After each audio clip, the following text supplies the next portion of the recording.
Hi, everybody. Welcome to episode 40 of Therapy Thoughts with Lindsay. And for another week here, we've got Randy Cash way over there in computer land, and he's got a whole studio set up behind him, it looks like. Hi, yeah, I have the lights back there. You can see them, right? I just didn't have anywhere else to put them. There's so much stuff in here. You got like Mickey Mouse ears is what it looks like. I do, right? Look. There you go. Yep. That's Funny, hilarious. Right? No, I mean, I feel like we've been doing this like remote recording for a bit now. I feel like we've kind of got into a groove, at least a little bit. I know eventually we're going to go back to live recording in person, but for now, this is working. Hey, it's working, man. It is. It works. Is, it's all right. yeah. Can you see the kitty through behind the thing over there? Oh my gosh, I can. Oh, that's hilarious. He's just sleeping so peacefully up there. I just noticed him when I looked up at the computer screen to make sure I was on the right camera. How did I not see him at first? He blends in with his surroundings. He does. Yeah. How are you holding up over there? Well? Yeah, I'm doing okay. It's been, understandably, I think the world we live in is just very, very intense right now, and on top of that, I'm also dealing with my own sick cat. And so, it's one of those things we get very attached to those little furry creatures that we bring into our lives. And I've had my cat for 15 years, almost. It'll be 15 years the 4th of July weekend. Mm-hmm. And it's just hard to imagine not having him in my life. And so last week, with everything going on in the world and wanting to be respectful of not, getting in the way of other voices that really needed to be heard that weren't mine. Mm-hmm. And then also kind of dealing with some personal stuff. We just sort of took the week off and said, we'll revamp, for episode 40 and come back and, kind of hit the ground running.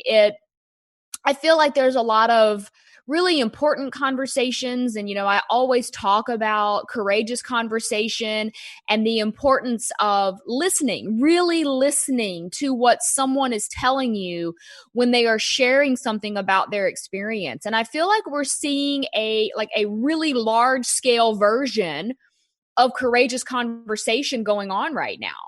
And although it's, I think, an important and needed and good thing, I think it also brings up a lot of emotional angst and unrest and unsettledness for a lot of people. And so I've been trying over these last, I think we're on day like 13 or 14 since everything started with the protesting.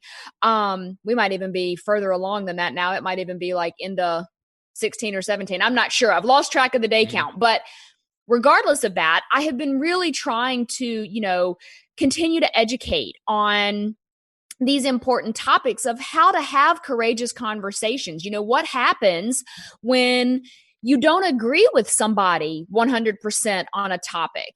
Is there a way to still have healthy dialogue without it devolving into name calling and anger and rage to the point where now you're, unfriending someone or, splitting up, dynamics of a family unit or something? I mean, I've definitely had people coming at me being like, what do I do? How do I respond to my aunt, my cousin, my brother, my uncle, whoever it may be that doesn't agree with me? And I'm not going to say it's easy. It's not. I'm never going to lie to you and tell you that it's easy to sit in courageous, difficult conversations and not feel uncomfortable. But what if that's part of what we need to do? What if that's part of what we're kind of being called to do, is to sit with that uncomfortability to try and figure out how to change the dynamic going forward? I really feel like that's the gold standard of what we're trying to achieve. Yeah, I agree. I would say, man, stop, take a deep breath, and just listen and try to see things from the other person's perspective. That's what I try to do in my life, dude, to try to take everything in from all perspectives, everybody's side. That's where the truth and the honesty is, in my opinion. Everybody's got a side somewhere in the middle. That's where you'll find the answer. That's just what I think anyway. And then I get that. You can stop and say, does this need to be said now? Does it need to be said by me?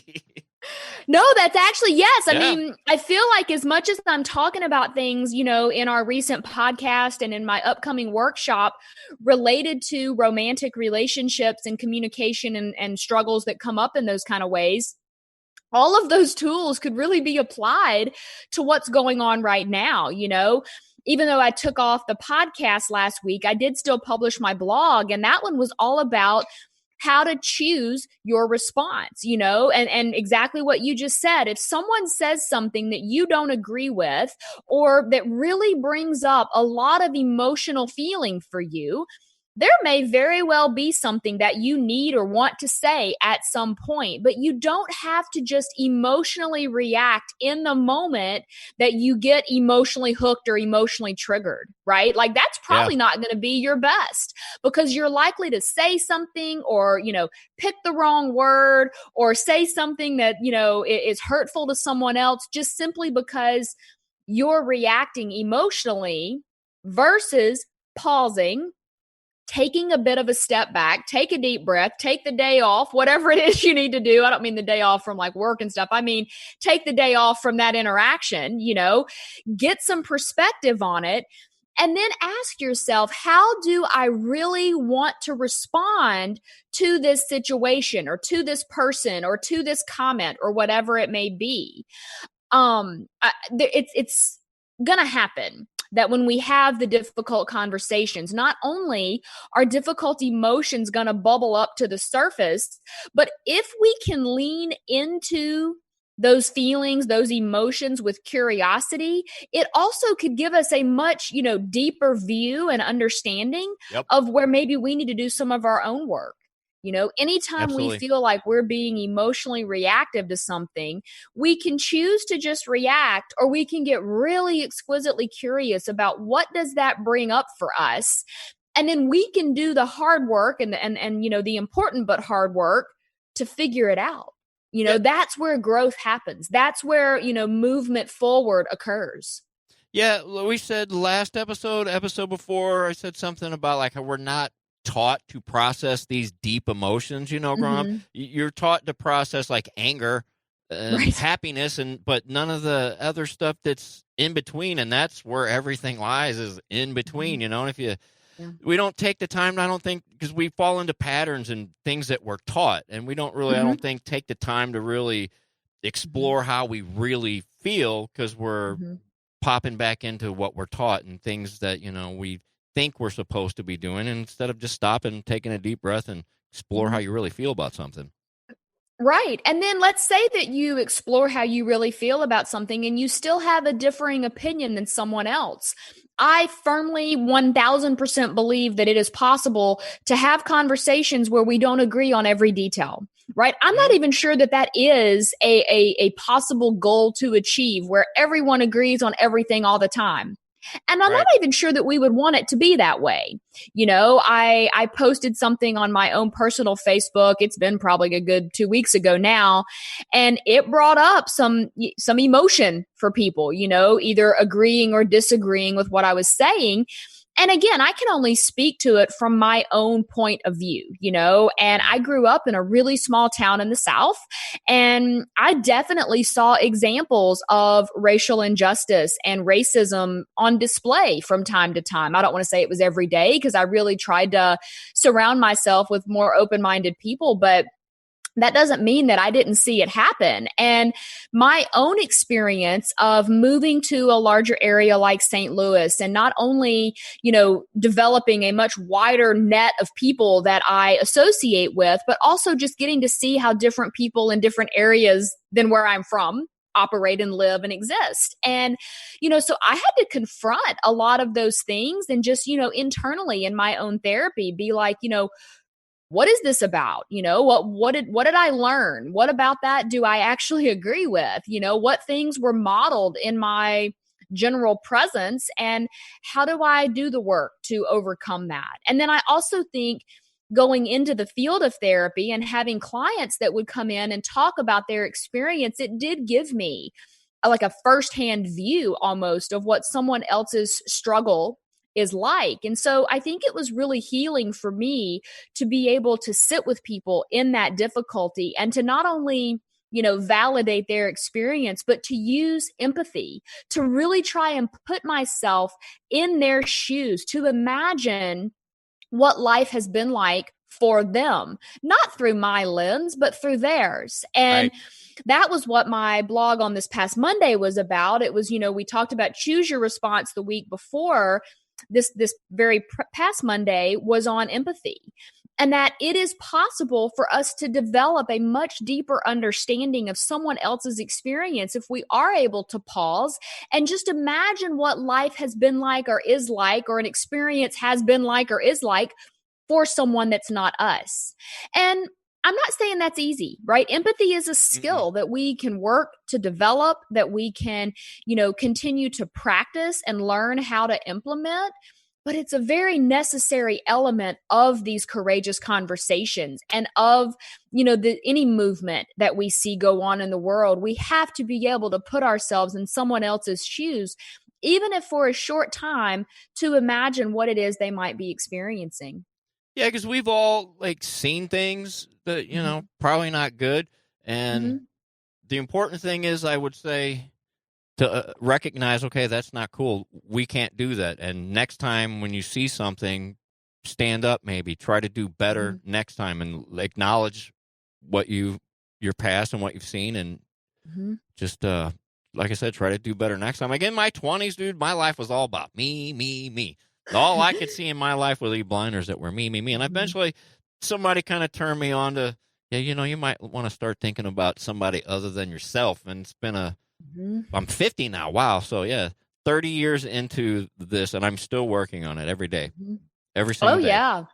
And, I think we all have that initial emotional reaction that bubbles up, and a lot of times it's going to be informed by our own kind of selfish opinions about, well, what about me? What's my view on the world? And although that might be human nature, that doesn't mean that that's going to get us the most forward moving growth and progress, right? It's like the more that we can work to re-script that stuff and figure out, well, where does this come from? Why is this coming up for me? How can I stand up and be a force for change? How can I be one voice amongst many that are moving in a direction of changing that, that dynamic, changing that undercurrent of what we've always, or, unfortunately have been force fed to believe is quote unquote normal. And I think it is. We're in the middle of a lot of growth and transition, and nothing about change is easy. Change is freaking hard. And not only is it hard, I did a live video on Facebook not that long ago, and I said, it's almost like growing pains. Nothing about change feels good. The process of change can be brutal. I mean, it can feel awful, and it can bring up a lot of ugly, icky, stuff. I mean, it just can, but if we can learn to sit with that icky and start to re-script things and really use elements like empathy to understand where someone else is coming from, we're going to be able to start making some lasting change. And that really is where the key lies, is how can we start to put ourselves in someone else's shoes and think about something bigger than ourselves, and not just how it affects me right here today in this moment, but how is this going to affect a future generation? How is this going to affect, my kids or my friends' kids or my kids' kids or whatever? How can I start to look at it through a much broader, bigger lens? Yeah. I always say people never want to admit that they've been wrong, and sometimes when you acknowledge something, you need to acknowledge something like we're acknowledging now that's going on, and acknowledge that it needs to be changed. And sometimes, deep inside, you might know that, but you just don't want to admit that you're wrong. It's okay to admit that you're wrong. I just want to say it because I do it every day. I'm wrong every day. And the more I trust me, and the more I acknowledge it and try to change it, the easier it gets. Yeah. And I love that you can say that. I don't pretend to have all the answers. And I know that at times I have said the wrong thing or done the wrong thing, or, repeated something that maybe I grew up hearing and didn't even realize the implications of it, right? Like, I will call myself on my own stuff, because if I'm not willing to model that, then why would I expect someone that follows me to model that, But at the same time, I've been really surprised at the number of people that have reached out and told me, not only are you having the hard conversations, but you're also trying to understand where people are coming from if they don't agree with you. And I've had a few friends of mine go, I'm not at that level yet. It's really hard for me when someone disagrees with me or says something that I find really offensive. It's hard for me to sit with them and go, okay, tell me more about your experience. And I want to make space for all the voices that need to show up, because if we can't have those hard conversations, then nothing is going to get moved forward, you know? Another piece, and this is probably as political as you're going to hear me get, but, you know, this argument of, you know, Black Lives Matter versus people that want to say, well, all lives matter. And it's sort of this like no brainer in my head that wants to say, okay, yes, nobody is disagreeing with you that all lives matter, right? Like that is a given. Yes, life is precious. Everyone's life should matter. But I've seen some really good illustrations that have said until all lives really do seem to matter, we can't use that argument, right? We can't use the argument of all lives matter if it seems like, well, some lives are being left out of the all. And I saw an illustration actually this morning before we started recording that was like, it would be no different if, you know, you walk up to your significant other and you say, you know, well, do you love me? And they say, well, I love everyone. Okay, that is not like the answer, right? That's not going to give you comfort in that moment. And it's the same kind of idea that if we generalize something, by generalizing it and saying, well, all lives matter, it then sort of takes the emphasis off of the current conversation of what needs to be focused on. Right? And so that's what I'm trying to say is that, you know, you can have any number of opinions and they all do matter, but we have to make sure that we're having like the appropriate conversations at the appropriate times, you know, and that we're not dismissing or invalidating or diminishing someone's own experience simply because we don't understand it. Right? That is not the answer to go, oh, I don't get you, so I'm going to just dismiss you as unimportant. That's not okay. Yeah. All lives have to be equal first, and then we can talk about all lives matter. Absolutely. 100%. And, you know, everyone gets to have their opinion about what it means for their life to matter, but we also can't invalidate someone else's experience when they don't feel like their life matters. And so that's really the key of empathy, is just being able to say, okay, what is it that in your experience that is not, you know, not fair to you, not equal, not treating you with the respect that you deserve just as a human being? And how can I do better? But that is also the key. We don't necessarily want to look at our Black friends, our Black brothers and sisters, however you want to view that, and go, okay, educate me. Right? It is on us to also be able to show up at the table willing to do our own research, willing to, you know, read about things that have happened, to educate ourselves so that we're now not looking at someone who feels already oppressed and go, hey, can you tell me about your oppression? Because that's also not using empathy. That's basically asking them, whoever the them is in this equation, to educate us on their experience. And that's not fair to them either. So we're finding a lot, or trying to figure out how to find a balance. And that's why it feels messy. You know, this whole thing of change, it's not easy. And the more that we can keep having the tough conversations, and the more that we can all continue to hold space for those that don't feel heard and listened to, the more we're going to move forward. But as a really good friend of mine said earlier this week, there's a good likelihood that even those of us that mean very well with what we're doing, we're still going to probably mess up. We're still going to, you know, hit a moment where we don't say the right thing, or maybe we haven't thought about something from the right perspective. And that's simply the reason, is because our perspective is informed by our own experiences. And when we're trying to develop empathy, putting yourself in someone else's shoes is not always easy because you haven't lived their experience. So it's hard sometimes to know exactly if you get it or not. And if you don't get it, that doesn't mean you stop trying. That doesn't mean that you go, oh, I messed up, I'm going to shut up now. No, silence is acceptance, right? We don't want that. But at the same time, we want to develop the ability to continue having the tough conversation. So it's very layered, and there's a lot of emotion involved. So oh boy, it's heavy, but Yeah. I just felt like if I'm going to use this platform to continue talking about relationships, well, yes, the romantic ones matter, but right now we're talking about just, social relationships and the way our society, treats different people. We all mess up every Mhm. day. Mhm. The three things Mhm. I say most every day are the word dude, the word man, and oh, I'm sorry, my bad.